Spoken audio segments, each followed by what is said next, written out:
The question is, what is your opinion of school vouchers, where government funding follows a student to the school of their choice as a funding model for education? Again, what is your opinion of school vouchers, where government funding follows a student to the school of their choice as a funding model for education? And Wade, this is your question to answer first. Really, it should, I'm not for school vouchers, it should really stay with the local districts for the students to stay with the school. Especially here in Smithville, it's a good program around here. You know, rural communities such as this, with good performing schools, there would be no need for this school voucher, especially in the federal government. I think what would need to happen if there was a problem, students and parents and teachers would have to get together and figure out what would be best for the student and this child and what would be best for them to succeed and their curriculum. Okay. I'm totally against school vouchers. I think they're bad for public education. If somebody chooses to send their child to a private school, that's their choice. But you know, to be able to take money out of the district to provide that private school, I just don't see where it's going to be good for the public good.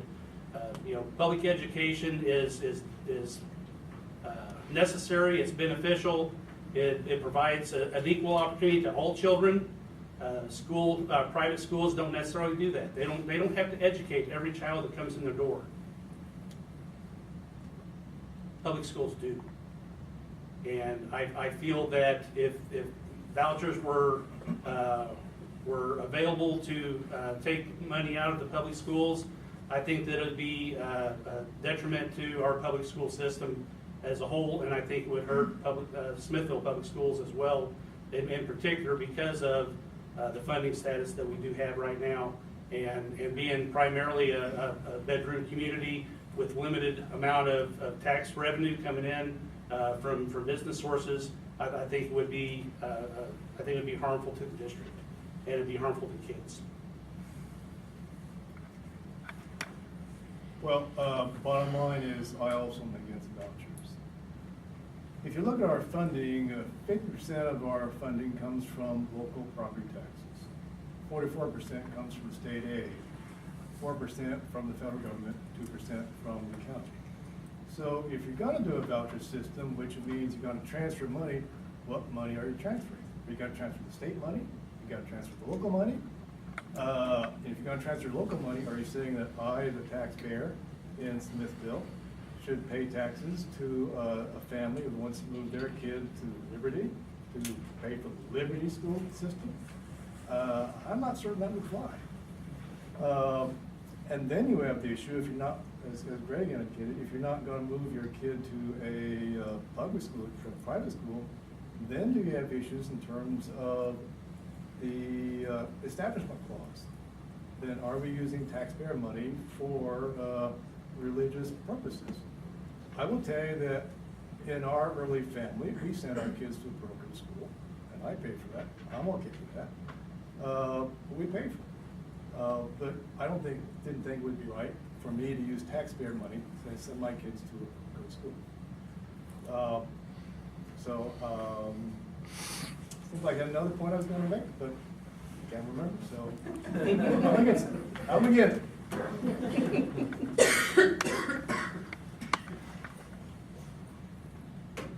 Just from listening, it sounds like the school vouchers would guarantee that we would be losing students like a sieve. I don't see that. If we put together the school district that we want to have, with the educators that we want to have, and we can truly become one of the destination school districts in the area, then there could be a chance that perhaps we could gain more from the voucher than lose. But go to Vegas and throw your dice. You got just about as much guess as me. Okay. But it would put more of that requirement on the districts to maintain themselves, to police themselves, to become better, to make those strides. Because if you fail as a district, you're going to lose students. If you strive and thrive as a district, you're gonna gain students. And how does that, I can't see a downside to that part. So again, I think it should be an option. It should be something that should be discussed. At this point, I'm not sure how much of an option it's gonna be. We currently have a Secretary of Education that never had public education. So I'm not sure where the cards are or who's holding what. But I think it needs to be an option if it comes onto the table, but it needs to be well vetted. I would be opposed to vouchers, taking money from public education and moving it to private education. I think that in theory, it sounds like it might be an okay idea, but in practicality, it doesn't work. And as Russell mentioned, which part of the voucher money gets shuffled around? It doesn't all come from the same source, so you have to figure that out. Public education institutions have to accept every child that comes through their doors, and they have to follow the standards that are set up. Private schools don't necessarily have to do that. If private schools had to follow all the guidelines and all the requirements and things that public education had to, they probably wouldn't be willing to take as many students as they take. You can't expect public tax dollars to be paying for private individuals' education. It's not the right thing to do.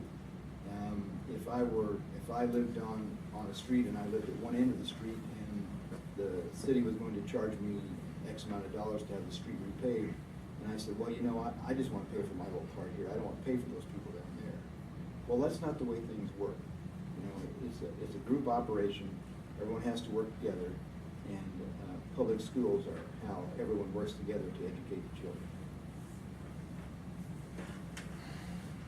School voucher, not in the secondary public education.